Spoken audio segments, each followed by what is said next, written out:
You're listening to the OCD Stories podcast, hosted by me, Stuart Ralph. The OCD Stories is a podcast dedicated to raising awareness and understanding around obsessive-compulsive symptoms. I do this through interviewing inspired therapists, psychologists, and people who have experienced OCD. Welcome to the OCD Stories. And welcome to episode 422 of the podcast. And in this one, I got back on Joshua Fletcher. Josh, or Anxiety Josh as he's also known by, is a therapist here in the UK.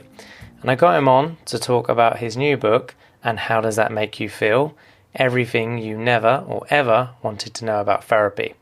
When I introduced Josh at the start, I say about OCD therapy. It's not that. OCD does feature quite heavily in the book, but it's not in the title. I just didn't realise I was saying that. But yeah, I read this book, really enjoyed it, really good book. Yeah, just so entertaining. If you love reading about therapy and case histories and clients and what they go through and their lives and their stories, and also want to know what therapists think, or at least what Josh thinks during these clients, I think you'll really enjoy this book. So in it, we talk about the book, what you can expect to find in it, the voices he uses in his book that narrates his inner dialogue. We discuss some of the clients in the book, the writing process being cathartic. We discuss integrative therapists, what he hopes the book will achieve, and much, much more. So it's a really interesting sort of behind the scenes of his thought process of the book. And it was great to speak to him about it after reading it. And yeah, I definitely enjoyed reading it, and it was great to talk a bit more about it in this episode with Josh. And thank you to NoCD for supporting the podcast. NoCD offers effective and convenient therapy available in the US and outside the US. To find out more about NoCD, their therapy plans, if they currently take your insurance, or to download their free app, head to go.treatmyocd.com/the OCD stories, or the link will be in the episode description. Thank you to all of our patrons for supporting our work. To sign up to our Patreon and to check out the other benefits you'll receive as a patron, please see the link in the show notes. So thank you to Josh for his time and for sharing more about his book with us. And of course, thank you to you guys for listening. It means a lot as always. And without further ado, here is Josh. Welcome back to the show, Josh. Hi, Stuart. It's good to be back on. I loved it the last time I was on here. Yeah, it's good to see you again. And you know, you're well. Actually, before we talk about your book today, just an update on you and what's been going on in your life. I've been very, very busy doing obviously book stuff. I took time out to write this one. My practice is still open, so I still see a few people with anxiety disorders, ranging from panic disorder, agoraphobia, OCD, social anxiety, etc. I've been quite happy just plodding around, distracting myself through winter. Nice. Thank you. So we're going to talk about your book, which is And How Does That Make You Feel? And I've written the subheading here, which is everything you, depends how you read it, never or ever wanted to know about OCD therapy. Yeah, that's what I've written I wrote a book because I've written self-help books in the past for anxiety disorders, but I wanted one that appealed to everyone, even people that didn't know about anxiety, OCD, intrusive thoughts, etc. And I wanted it in a kind of plot format. So, and how does that make you feel? Documents me, an anxiety therapist, and what I am thinking during 4 client case studies, during the session, in session, even after they speak, whatever, because I think a lot of people are intrigued about therapists and what they're thinking and what they're up to. But also people with anxiety, I want to show them this is how I work with anxiety disorders. And, or even just, as a therapist, using the skills of listening, etc. And within our OCD community, we often hear, lots of frustration about the condition and how it's misunderstood by the general masses, and we're all screaming at each other saying OCD is not an adjective. And it's frustrating. I was getting quite tired of just shouting into the same echo chamber. So I wanted to write a book, a stealth help book that is appealing, engaging, quite controversial so lots of people could pick it up, read it, and learn about OCD and anxiety disorders without intentionally learning about it, because the plot follows me in these four fascinating case studies, Yeah. and elements of my life as well, which shows that I'm Yeah. not the perfect therapist and probably never will be. But that's what I wanted to do. I wanted to celebrate that. So yeah, Mm. it's a memoir style stealth help. You could read it if you have OCD, and you could pass it to a loved one who doesn't, and I think you'll really enjoy it. Yeah, I agree with that. I think people will probably have to have some kind of interest in therapy or psychology, but even if they didn't, I think they'd still enjoy it. Because it's Thanks. written in such a you obviously put elements of humor throughout the book. So I think it would appeal. We were talking earlier off air about like Irvin Yalom. He writes all about client case studies and stuff, and it's really engaging the way he writes. But there's not much humor. So I think if you weren't psychologically interested, you might not like his work. Whereas I think you then cross that chasm for everyone. There's still the psychological elements which are interesting, but then there's the humor and fun in there that I think would draw more people in. Did you Um, enjoy it? Did you, Stuart? I did, yeah, I loved it, yeah. And I wouldn't, I wouldn't say that if I didn't mean it. It was really, but like I was saying again off air, like that sort of genre of books is my favorite type of. The last three books I've read have been that style of case study book. Yours has Hmm. had more humor in, which has been refreshing. But it's one of those things. I've only this year was one of my goals to read more books. Um, Yours was the third I read this year, and not bragging. But as I was going through it, it was each night I was like, I wanted to finish my dinner, wash up, and get to whatever I need to do, get to bed to read. So that's a Oh good, wow, thank you. That's a yeah. massive compliment. No Thank you. worries. It's been exciting. It's no one's kind of done this before. That doesn't mean it's a good thing, but no one's attempted to kind of do this style before. Mm, Um, I wanted to answer the question. I wonder what my therapist is thinking. mm, I always thought that when I was in therapy, I was like, particularly with like ERP and stuff, and I've had some fantastic ERP therapists, but like, I wonder what they're thinking when I mm, tell them about my taboo-ridden intrusive thoughts about harming my niece. I wonder mm, what they're really thinking. And I thought, well, as someone who's been on both sides of the therapy chair, I don't judge, or I just expect it. There's no thought that comes or that into this therapy room that I'm like, oh, that's controversial. mm, One of the characters, probably one of my favorite characters, there's four characters in the book. mm, One's called Daphne, who's a famous Hollywood celebrity whom you will never find out. Um, the next character is Levi, who's a doorman of a nightclub. mm, He's the guy who struggles with OCD but doesn't know it's OCD. Then you've got Noah, who struggles with social anxiety. And then you have Zara, who struggles with driving anxiety and panic disorder. mm, But I think one of my favorite, I love them all in these things. And obviously, for the sake of confidentiality, these client cases have been anonymized, scrambled, gone through a rigorous ethical process through legal supervision, all that. So don't be like, oh my God, he's writing about clients. No, there are so many contingencies in place that no one will ever identify themselves in this mm, book. I just thought I'd throw that out. But anyway, one of my favorite client case studies characters is Levi, who is the doorman. And I've written it to show that anyone can have OCD. mm, And this guy, I won't share too much, but he comes to therapy because he's misinterpreting these intrusive thoughts that he has, violent and sexual, because he thinks it's the work of an inner demon. He thinks he's cursed in some way. And now, me as a therapist, I'm like, he's coming in saying he's possessed, and I'm conveying my self-doubt here, like, oh my God, I don't think I'm qualified for this. mm, But as it unfolds, I start to realize, hold on, this sounds a bit like OCD. mm, And then through the communication of this,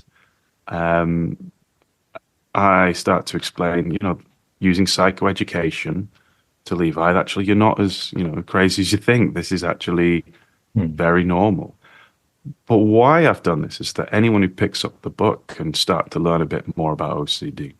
You mentioned I do humor and stuff as well. There's loads of rants and things in there about, Hmm. you know, um, misrepresentations of OCD, Insta therapy, which I like to bang on about, and Mm. lots of comedy. Other It's not heavy. therapists. Yeah, other therapy. Yeah, yeah.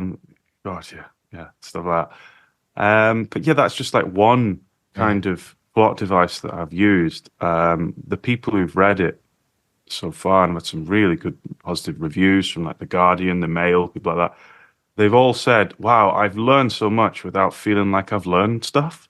I was like, Mm. "That's what I wanted." No one actually wanted to go to school, but it's great all the knowledge that you had when you left. You're like, "Oh yeah, actually, I kind of Yeah. enjoyed learning about all that." So yeah, I mean, I've written it for that, Yeah. and I hope. Well, I'm so glad that you enjoyed it, Stuart. Yeah. Yeah. Yeah. It was a bit risky reading it. I was like, oh no, what happens if I don't like it? Um, no, it was really good. But yeah, you're right. I'm glad you said Levi because he was one of my favorite characters. Because at first, like you show in the book, you were a bit apprehensive about him. And I was like, I don't massively like this guy. I don't know why.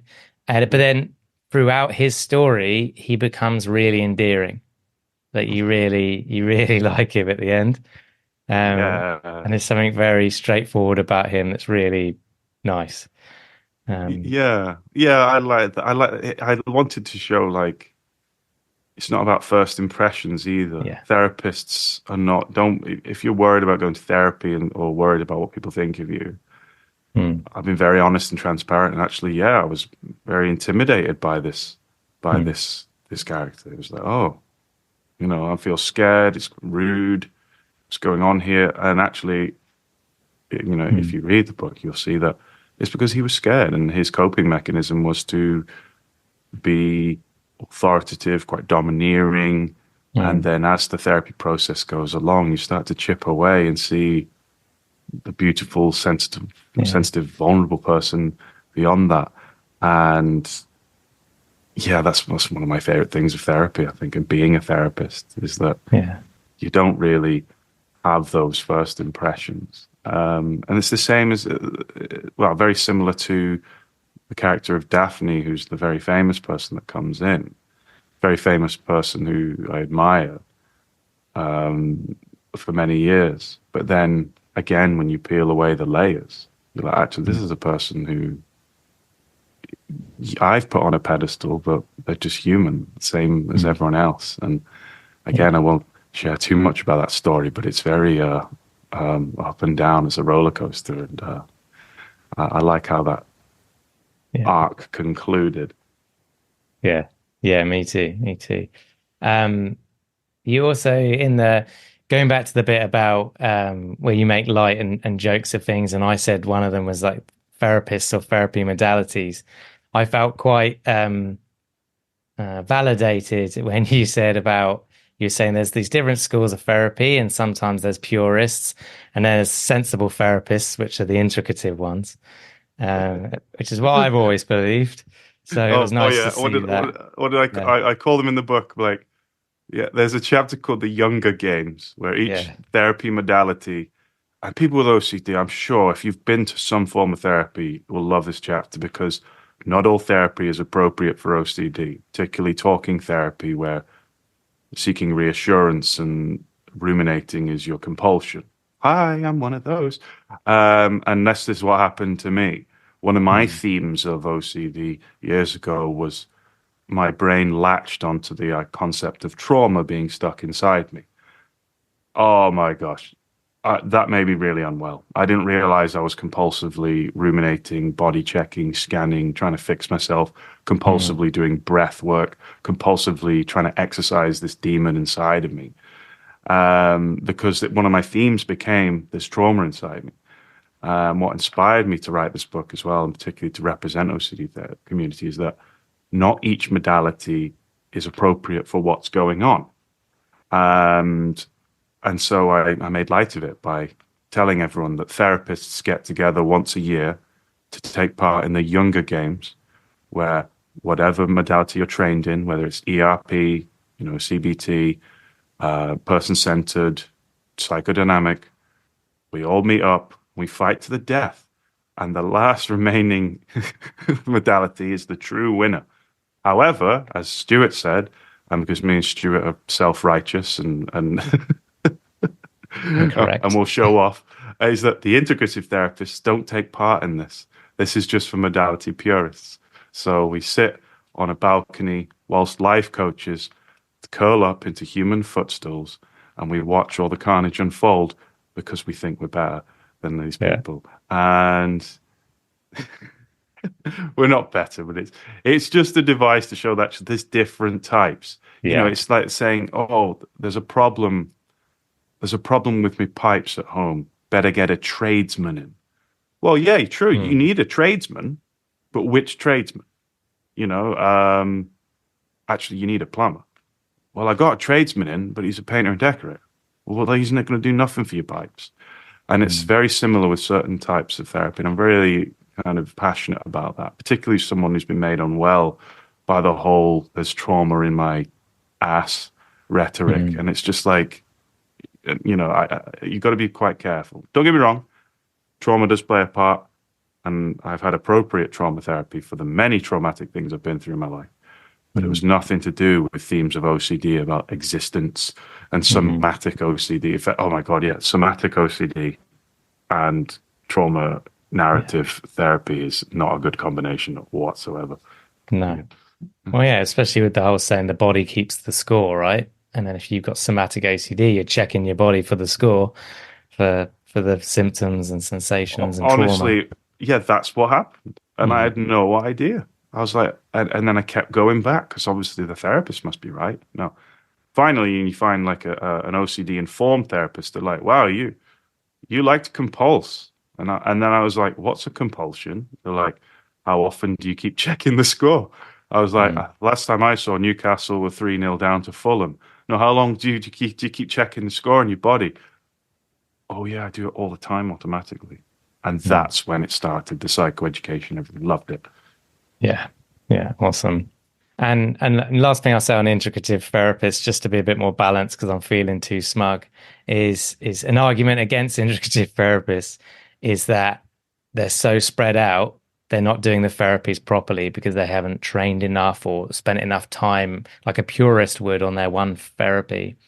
And I think that is the case for some integrative therapists. They're so like spread out and diluted with lots of therapies, but there are many great integrative therapists that have got a few therapies under their belt and they've really sort of mastered them. And that's when integrative therapy is great, in my opinion. Yeah, definitely. And when they share their limitations of that training, so I'll pinch a bit of transactional analysis, but I'll tell the client, listen, I'm not fully trained. Some people will train for years in this.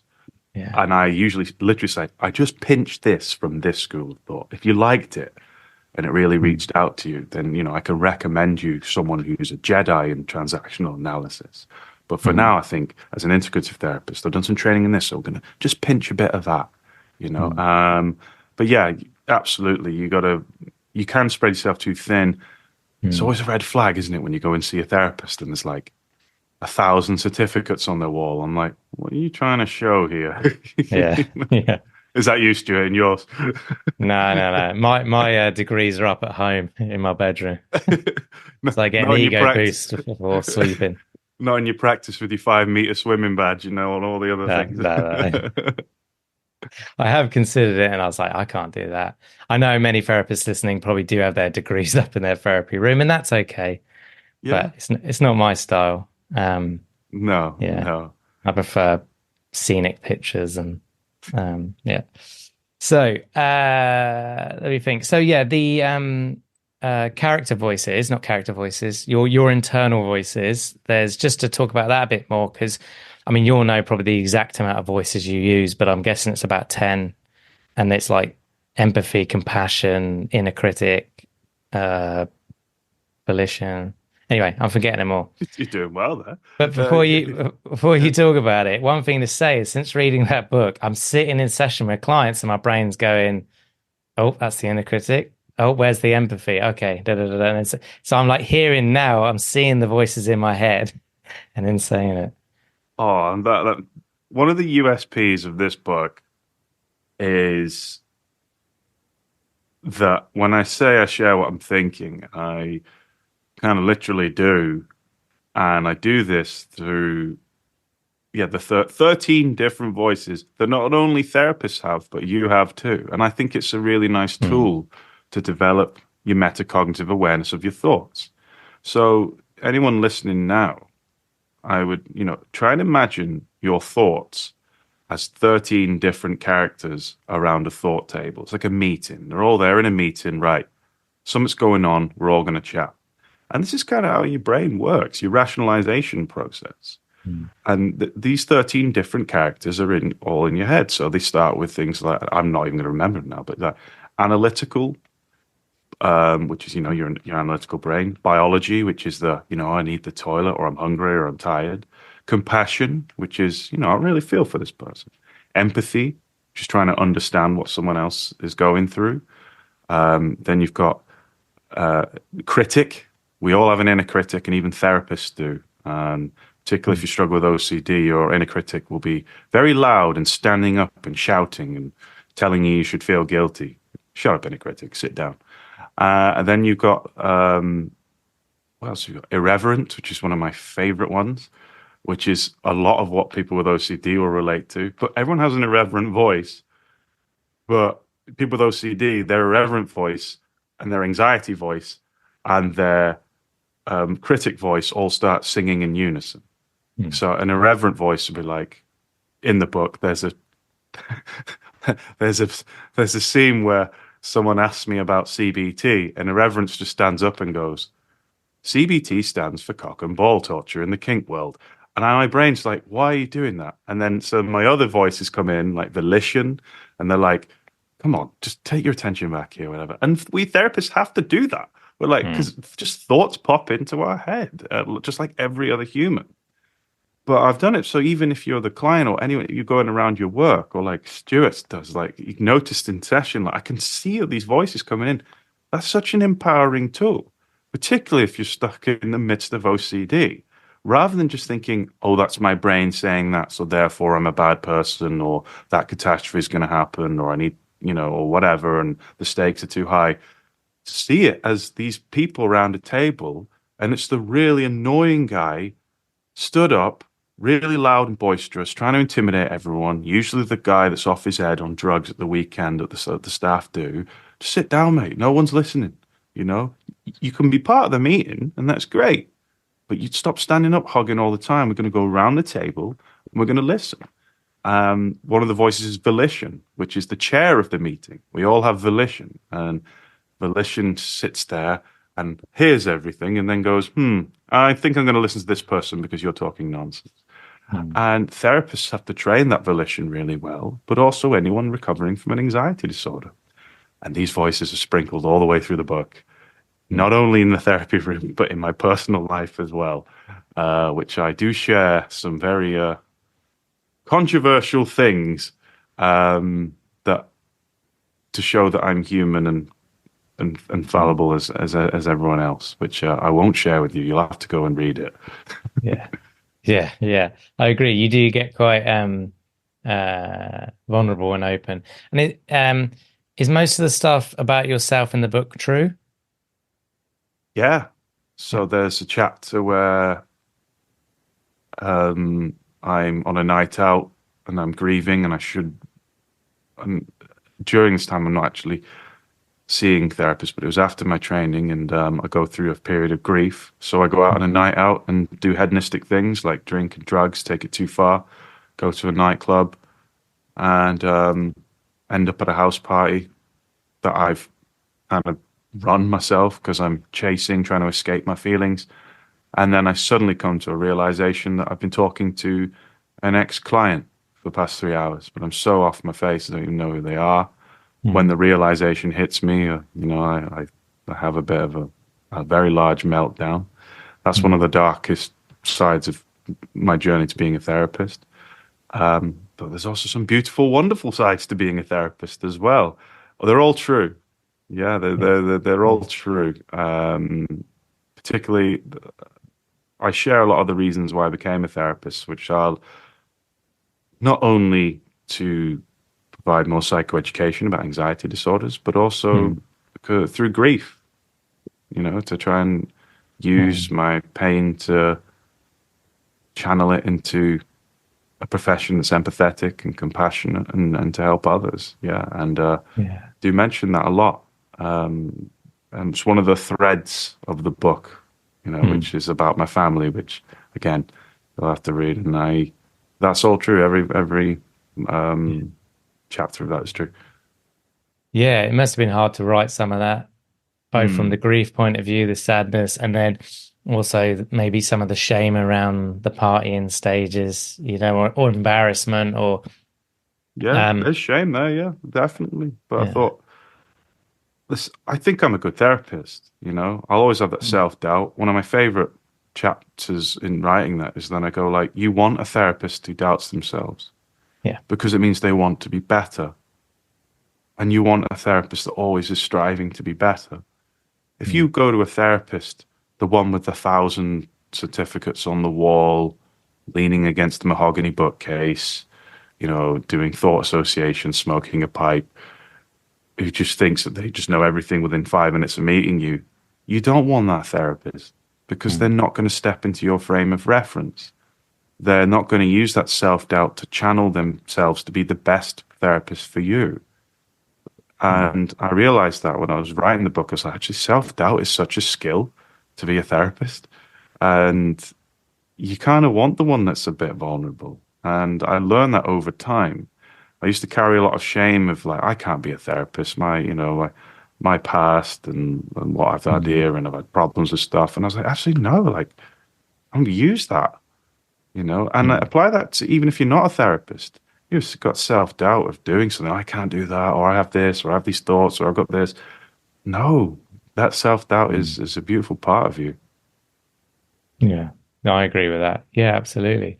Yeah, it's that self-doubt between sessions that's making you think, oh, do you know, this client isn't moving forward. What am I doing wrong? What am I good enough? Can I help this person?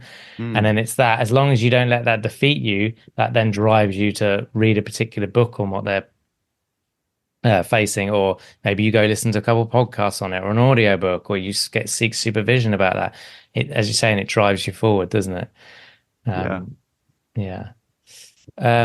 Okay. So yeah, one other thing, maybe just touching on integration again, or integrative therapy. Um, because I know obviously you use CBT obviously a lot, but you also trained in humanistic counseling, Hmm. so Carl Rogers and all of that, and that really shines through at times. Like maybe you're leaving not long silences, but bits of silences with your clients, which I don't think many CBT therapists or purists would do.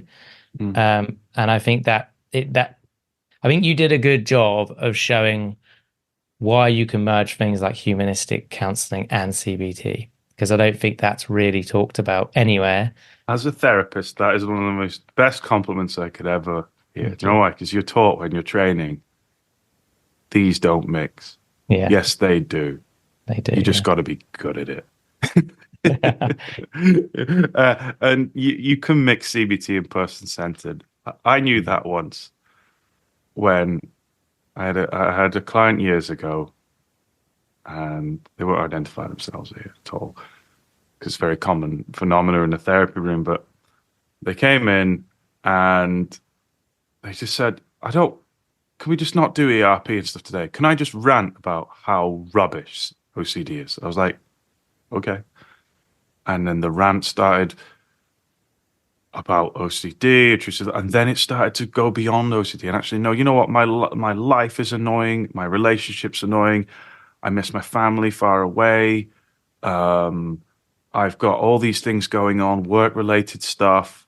I hate how I look. I hate all these things, and there's all this frustration came out.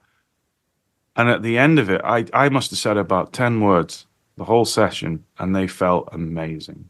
Mm. They were like, that was so nice. Mm. And I was like, there was no CBT in that session whatsoever. Yeah. And that was the beauty of person-centered, which is a safe space for you to talk, to facilitate, to let you direct sometimes. And that's what well, pure person-centered will let you direct the whole thing, which sometimes can be frustrating and annoying. But Mm. in general, yeah, if you mix the two, that's basically I wanted to be the therapist that I always Yeah. wanted when I was younger and I was Yeah. struggling. If I wanted to rant, I could. If I wanted to do some tricky CBT related stuff, I could. And Mm. that's what I did. And yeah, thank you, Stuart. I do believe both modalities can be combined beautifully, which is Mm. not what I was taught during my training. No. No. Mm. Yeah. Yeah. Person-centered trainings won't teach you that. CBT trainings won't teach you that. Um, Integrative trainings might. So I say might because maybe some lecturers would still have an issue. But yeah, and then look, I think, and if that client, when they were going on that rant, so to speak, for that hour, if they had started asking for reassurance as an integrative therapist trained in CBT, you would have caught that and been like, I can't answer that. Whereas obviously maybe a strictly Well, it person-centered feels like you're therapist, looking for yeah, reassurance. exactly, And yeah, and then I do the look. yeah. And then they're like, oh yeah. Exactly. Yeah, good point. But it also raises an interesting point, I think, about some people might be listening to this and think, well, yeah, but if you address the OCD, their life problems would go away. And for some clients, that probably is true. But there's going to be some clients where even if you address the OCD, they've still got life problems because they're completely detached from the OCD.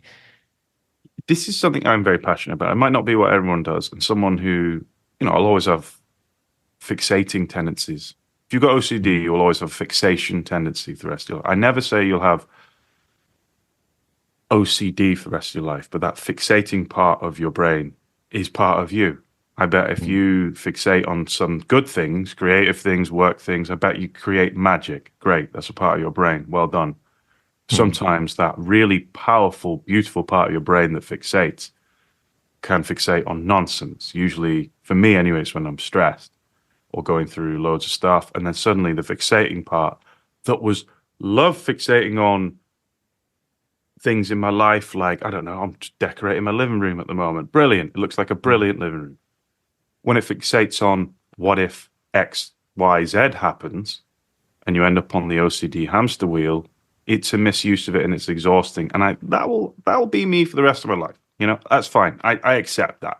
It's all right. Mm. I've just got to use how I wield, watch how I wield that throughout my life. But you are not your OCD. Your OCD is a facet of everything that's going on. Mm. People with OCD have relationships, self-esteem issues, pasts, pasts to explore, not looking for root causes of bloody OCD, just pasts to explore. Like, you know what? There's probably a lot going on here. Mm. I'm a firm believer in the stress jug. The more full our stress jug is, the more likely we get stuck with OCD. That happens for me personally and a lot in my practice. So I take a preventative approach as best as I can, particularly if you've got new triggers, new themes originating, which is let's empty as much out of this kind of stress jug as we can. You know what? Mm. I do want to talk about stuff outside of this. In fact, I do want to talk about stuff now. I want to talk about my relationship. I want to talk about how my boss is a knob. I want to talk about the environment. I want to talk about the country. I want to get stuff out of this jug. Mm. Not as a cure, as a fix, but as a preventative, Mm. self-compassionate thing to be like, yeah, my brain will fixate, but there's a lighter load now, and the lighter the load, the more resources I can throw into my response prevention stuff that I've been practicing. I find it's easier to step away from a theme when I'm happy in all the rest of my life than when everything's piling on top of one another. Just my take on it, but yeah, Yeah. that's what I like to do. Yeah, I like that. I like that. Mm. Absolutely. And you talk about the stress jug in the book, if I remember correctly. You do? Mention it, yeah, I mentioned it a bit. Yeah, I Yeah, think you the do. the Yeah. the, the clients are like, you and your silly stress joke. I was like, yeah, I know. I do a stress bucket on the whiteboard with my clients. Um, Oh yeah, I so, think in the book I say a receptacle of your oh choice. yeah, yeah, yeah, yeah. I mean, jug's just harder to draw. So, just looking at my questions. So, yeah, I'm sure it was, but I'll ask you, was it cathartic writing the book? Yeah. Tell you what was cathartic. If you listen to the audiobook, there's a chapter I actually start choking up at the end. Oh, And wow. then I didn't want to read it again. So it's in Mm, there. It's just me like choking up at the end because it's mm, just, I was like, I'm not reading that again. No. And they were like, okay, we'll keep it in there. mm. Won't tell you which one, but yeah, but wanna. It's a funny book. Read it Yeah. to laugh, but there's sad Yeah. stuff as well. Yeah, the author Kathy Rensenbrink, she had an advance copy and she read it, and she emailed me and my agent. She was like, "Why did you send me that? I picked up reading it and I didn't stop reading it despite having my own book deadlines. I read it all in one sitting and now I have to go swimming at 10 o'clock at night because that was a roller coaster." And I was like, yes, thank you very Yeah. much, Kathy. That's a lovely, that's a lovely thing to say. Yeah. And yeah, I've written it as a page turner as well. How many books on OCD and mental health have you read, Stuart? Really helpful, but it's like pulling Yeah. teeth sometimes, isn't Oh, it? yeah. So, I Well, was that's it. tired. Yeah. Yeah. Sorry, mate. You were going to say. Well, I started a book, a psychology book, a really sort of actually quite a sort of psychodynamic one, really heavy. After I read yours, I got 3 pages in and was like, "This is torture. Like, I don't want to continue." And this is a really like well-respected book, and I know I should read it for my learning, but I was just I can't do this. I had to go buy another book that was somewhat similar to yours. Um, so yeah, just to stay. I'm impressed that that author can read a book in one setting. No matter how much I love a book, 60 pages and I can't do anymore. I'm just falling asleep. Um, so yeah, Yeah, but say that's I'm very probably similar. yeah, And if it's gripping, probably a yeah, hundred. okay, Yeah, yeah, yeah. But it was a flattering yeah, compliment. really flattering. And yeah, thank you for saying, I wanted to get all my chores done so I could read that. Listen, I wanted to get a book out there that brings OCD into the mainstream. I want Hmm. people to go back now. I didn't realize that. Some of the people that got like advanced copies are like, I didn't know that about OCD. I thought it was Mm, just people cleaning and being tidy. yeah, And they said, "Oh, I knew it was a bit more than that, but like I didn't realize the breadth of it." I was like, "Yeah, yeah, there's a whole community out there with that." And it's the same. I talk about other facets as well, like depression. OCD and depression go hand in hand sometimes, um, and other mm, anxiety disorders as well. Panic attacks. Love the stuff I've written about panic attacks in there, and I mm, show one of the chapters is doing a driving exposure with, with a client who has driving anxiety and going around Manchester. That chapter's absolutely bananas. yeah, But yeah, I loved it just to show. And they're like, I didn't realize therapy was doing exposures together. I was like, yeah, that's what yeah, CBT and ERP is. Exposure response prevention. Let's do it. mm, But going back to the famous, who's the famous therapist who like, licked his shoe, for contamination OCD. I was like, there we go. That's therapy. Get in there. yeah. Where that scene, that driving scene chapter, um, yeah, I won't give much away, but I did feel really angry at that van. I really wanted to like reach through the book and give him a slap. Um, it's like all my own road rage came out reading that. Yeah, Um, there's an incident there where during the driving anxiety exposure, a very abhorrent person um, drives up and starts hurling abuse at the person who's already at mm, us, who were already anxious from doing the driving exposure. Then something absolutely um, crazy happens, and again, go and read it, and let's see what you think. I love that. I thought it was brilliant. yeah, no, it was really good. And we talked about a bit about this already about like self-disclosure. We haven't used those words yet, I don't think, but obviously in the book when you're talking to your clients they'll often like ask you like how did you overcome panic or you know other stuff about your personal history and then you'll answer it but you see the dialogue in your head of like make this about them. Don't go. And then obviously you do share, which is fine. And then you redirect. Okay, but now this is about you. Let's focus. But then obviously there are chapters where you really, as we've already discussed, gone in depth. So about your own personal history and things that most of us would never want to write down, right? We've all got stuff in our past that we would happily die knowing no one's ever like read it, right? You've put that out there for the world to see, which I appreciate and respect. But what was that like as a therapist, maybe who I'm sure you do self-disclose a bit. I definitely do because I think it's helpful from time to time if it's in service of the client. But going beyond that into like really revealing, what was that like?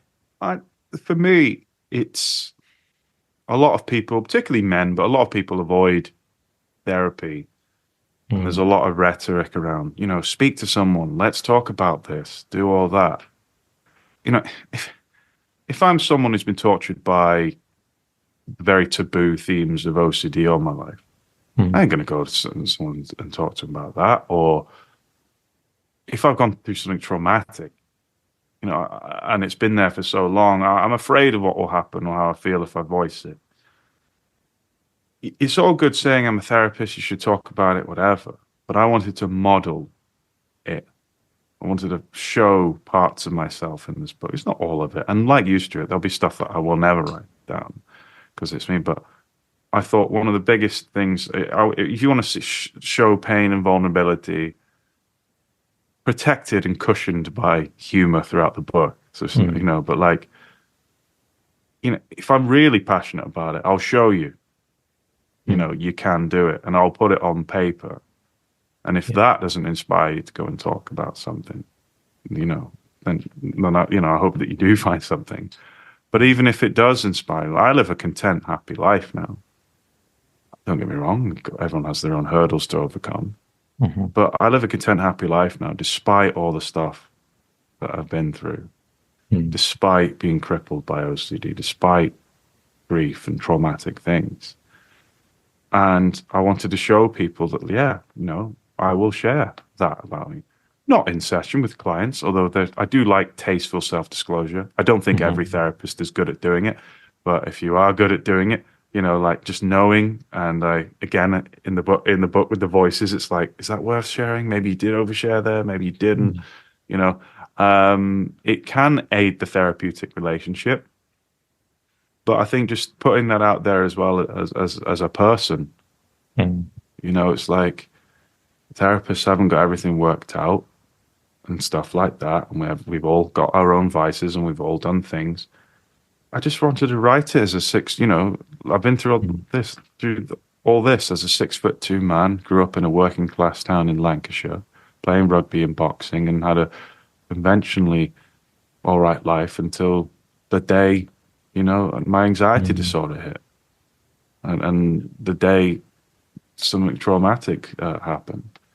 So I thought, let people know. Yeah, I'm vulnerable about sharing it, but then I'm more passionate about showing people, look, see, you can do it, particularly if you're a guy or anyone who's emotionally conservative, you can do it. Yeah, that's a really good point. And you have a chapter on emotional conservatism, right? In the book.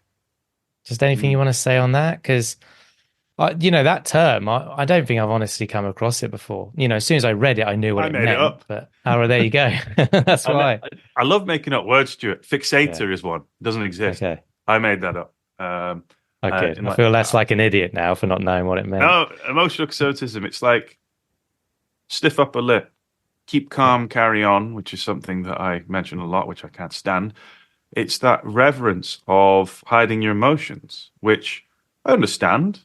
Culturally, we, particularly in this country, in the UK, or I think the US are a bit better at it than us, not being emotionally conservative. But like in the UK, emotional conservatism was part of what got us through world wars. You haven't got time to sit here and talk about your feelings. It's literally life and death. Hunker down. Let's get through this. But that was lauded culturally for so long. in like, oh yes, the British stoic attitude that got us through the war. Great. Um, doesn't apply now, but it's still revered as strength. And I think emotional conservatism is something that we challenge. It's like, doesn't really help a Mm. lot of people, particularly, and if you look at the statistics around mental health, not talking about stuff does not help, Mm. And I think the narrative definitely needs to change. I talk about, how why some people are emotionally conservative. It's why the older you are, the more emotionally conservative you are because of the echoes and ripples of things like going through the war, stuff like that. Mm. That's just one side of it. But also cultural staples of, you see, not heard, other people have it worse than you, etc. It's that kind of, no, stop it. You're being weak, show your strength. Mm. One story I always share is, which is the epitome of it, was that I was at my grandma's funeral and I was crying because that's what you should do. If you'd like, maybe not the funeral, but cry at some point. There's a biological mechanism to help you designed to help you Mm. process difficult things like grief and loss. It's called crying. It's great. And I was crying at my grandma's funeral, and my uncle puts his hand on my shoulder and goes, "Don't cry. Be strong for your grandma." And that's the problem. Yeah. So I stopped crying because I didn't think I was being strong. When actually, no, Mm. crying. And when I die, I hope everyone at my funeral is crying, rolling around, wailing, um, more so from my ego, but also because it's a good way to process difficult feelings. Yeah. Yeah, that and I like the accent there. Yeah, you're right. I remember at my nan's funeral, like 2012, I think it was. And I obviously wasn't a therapist, or I hadn't even done therapy at that point. And yeah, I remember starting to cry, but for me, it wasn't the uncle. It was something already in my head, like an antivirus software comes in and stops me crying.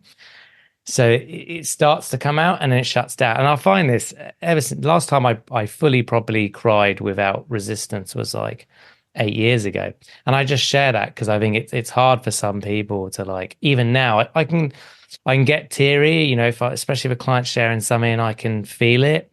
Obviously I will hopefully, actually I don't want to share any therapists that fully cried in session, but like even if I had to think about it later, I couldn't, something would come in and stop it. And I think that is that years of societal programming of don't cry, boys don't cry, So it's I think it is hard for a lot of people to release, and that's something we as a society definitely need to work on. Yeah, I wish I could bring it on like that. I would schedule it every week. Be Yeah. like, right, 7 p.m. crying. No, sometimes it's something that I have to kind of bring out through cathartic measures.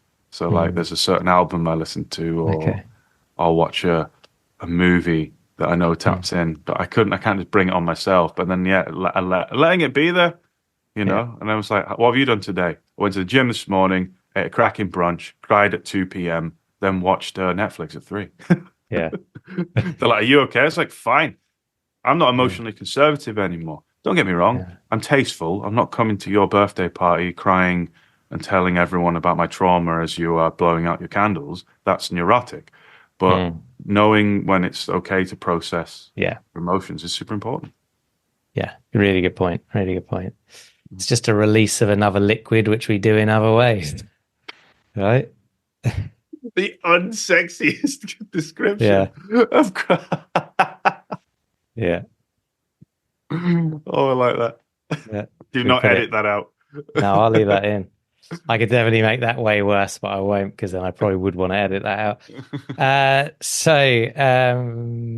Yeah, I guess, just finally, you've already talked a lot about this, but I think maybe ask you more in a direct way is, let's say people are really inspired from this episode. They want to go pre-order your book now. Obviously, if they're listening somewhere mid-March, then they can buy it. But definitely pre-order it if you're interested. What do you hope they'll get from the book?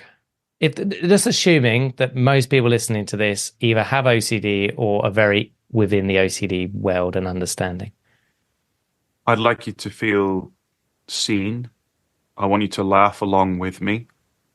I want to celebrate that you're in a part of a book that's in the mainstream properly as a story. The book has just been commissioned to be turned into a TV show for streaming services, and I want you to be part of that. I'm a bit tired of us all screaming at each other inside our own echo chamber, and I think a good way to do that is to appeal to people's interests, which is entertainment. So I'd like you to be entertained along with people who don't have OCD. Yeah. Yeah, I'd like to feel a bit more empowered and knowledgeable. So there's loads of psychoeducation in this book as well, just scattered around. Just like, oh, I didn't realize that. Stealth help. That's what the publisher called it. It's a stealth help book. Yeah. Yeah, and I hope it makes you smile. I hope it makes you feel less hopeless. I know OCD can make you feel less hopeless. And to see the subject with a little bit lighter. To see that your feelings matter. See that therapists are human. You're not failing if you get trigger. You're not failing if the same theme's been there for 6 months, for a year, 2 years. I had a theme for over a year once. Really annoying. Really annoying. Just carried on. Like I'd always have OCD and it would flit and switch. But, this is this again. And I know people with had themes for years, different iterations dressed up in different ways. Yeah, I just hope it makes you smile. I hope you put it down and finish it and go, wow, I feel more human. Yeah. Yeah, really nice. I like that. And I reckon they will feel that if they check it out. And you said that it's been commissioned for Netflix? Yeah, one of the streaming services. It depends who wants it, but yeah, I think they're okay. We'll see how it goes. Might end up on Netflix, might end up somewhere, might end up on one of the ones that no one pays for. Who knows? Yeah, it might be on at Channel 5 at 1 a.m. Who knows? Yeah. Who knows? But no, they're very excited about it. It's all being filmed in Manchester as well, Manchester-based drama, which I'm really happy with. But yeah, I think it's going to be called and how does that make you feel too? And how does that make you feel? But yeah, like Stuart said, it's out on the 15th. And if you're in the US, it's the 15th of March. If you're in the US, it's out on the 27th of Feb. If you're listening to this afterwards, go buy it. Please, I really appreciate it. And if you do, let me know. Drop us an email. I'll happily get back to you. There you go. Well, thank you so much, Josh, for your time and for coming on again. And yeah, that was a great book. Well done on it. Really good effort. No, thanks, Stuart. Thanks for reading. Thank you for listening to this week's podcast. And thank you to our Patreons who helped make this episode possible. And if you would like to find out more about Patreon and the rewards and benefits, then there will be a link in the episode description. If you enjoy the OCD Stories podcast and would like to support us with a one-time tip/donation, please go to theocdstories.com/support.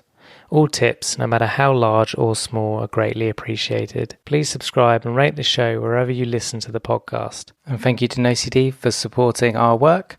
If you want to find out more about NoCD, head to go.treatmyocd.com/theOCD stories or click the link in the episode description. And quick disclaimer, guys, this podcast is not therapy. It is not a replacement for therapy. Please seek treatment from a trained professional. And until we speak, take care.